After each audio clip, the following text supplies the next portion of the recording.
सभी विद्यार्थियों का स्वागत है हमारे चैनल पर। कैसे उम्मीद करता हूँ सब बढ़े होंगे।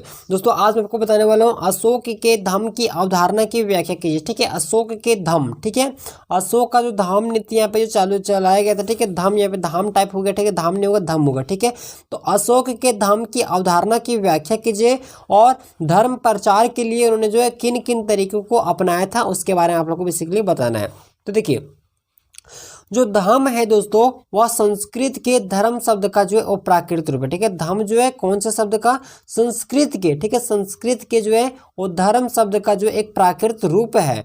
तो अशोक ने जो है वो इसका जो प्रयोग है दोस्तों वो विस्तृत अर्थ में किया। ठीक है, बहुत ही व्यापक अर्थों में जो है इसका प्रयोग किया है। तो धम्म विषय पर जो है वो विद्वानों में काफ़ी ज़्यादा मतभेद दिखलाई पड़ता है। जैसे अधिकतर विद्वान को धम्म और धर्म, ठीक है, धम्म और धर्म में कोई अंतर मानते ही नहीं है।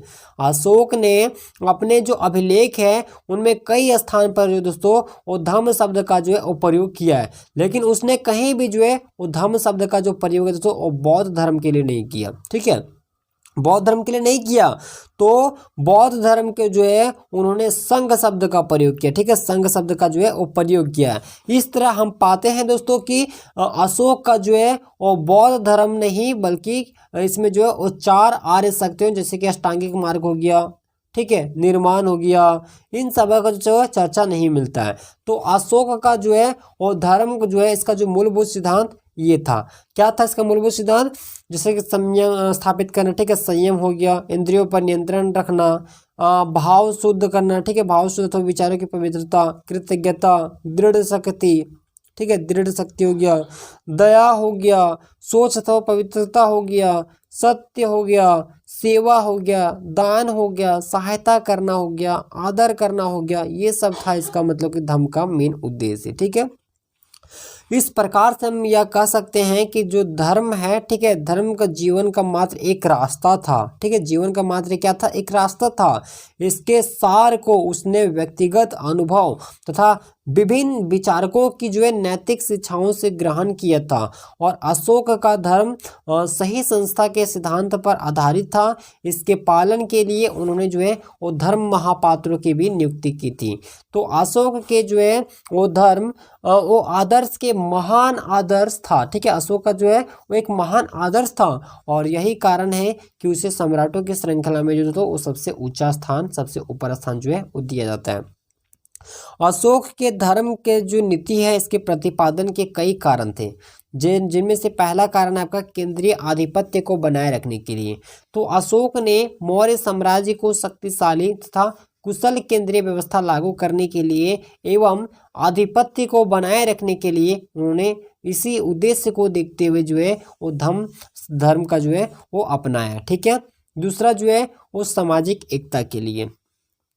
तो अशोक ने जो है वो सामाजिक विभाजन को खत्म करने तथा सामाजिक एकता को सुदृढ़ करने के लिए नाम के जो है वो धम्म का आविष्कार किया। ठीक है, धम्म नीति का जो है आविष्कार किया। तीसरा, सांस्कृतिक एकता के लिए। तो अशोक की जनता के बीच जो सांस्कृतिक मतभेद था उसे दूर करने के लिए तथा विकसित प्रदेशों में उत्पन्न मतभेदों को दूर करने के लिए उन्होंने धर्म का जो है वो मार्ग अपनाया। चौथा पॉइंट कि जनता के नैतिक उन्नति एवं सुख के हेतु। तो अशोक एक चक्रवर्ती सम्राट की तरह जो है वो धर्मराज के आदर्शों को अपनाते हुए जनता की नैतिक उन्नति एवं उसके सुख के लिए जो है वो धर्म का रास्ता अपनाया था। अशोक ने अपने धर्म का प्रचार प्रसार के लिए निम्नलिखित उपाय जो है वो अपनाया था, जो इस प्रकार है। जैसे पहला हो गया धर्म के प्रचार की उन्होंने क्या क्या किया? तो धर्म श्रवण का जो है प्रचलन शुरू किया। धर्म प्रचार का दूसरा साधन ही है वो धर्मानुशासन है। ठीक है, धर्मानुशासन जिसका अर्थ है नैतिक संबंधी नियम। जो है धर्म स्तंभों के स्थापना द्वारा भी अशोक ने इसका धर्म का जो है वो प्रचार करने का प्रयत्न किया। धर्म महापात्रों की नियुक्ति की। ठीक है, अशोक के द्वारा जो है वो लोकहित कार्य जो है वो इसका वास्तविक उद्देश्य भी मतलब धर्म का वृद्धि ही करना था। धर्म यात्रा की जो है वो प्रथा जो यहाँ पे चलाई गई। ठीक है, धर्म यात्रा के जो है प्रथा के माध्यम से इसका प्रचार करने लगे। तो कुल मिलाकर हम देखें तो अशोक ने अपने खास उद्देश्य की पूर्ति के लिए जो है वो धम्म का आविष्कार किया था और विभिन्न माध्यमों से उसे जो है वो लोकप्रिय बनाने के लिए जो है वो प्रयास किए।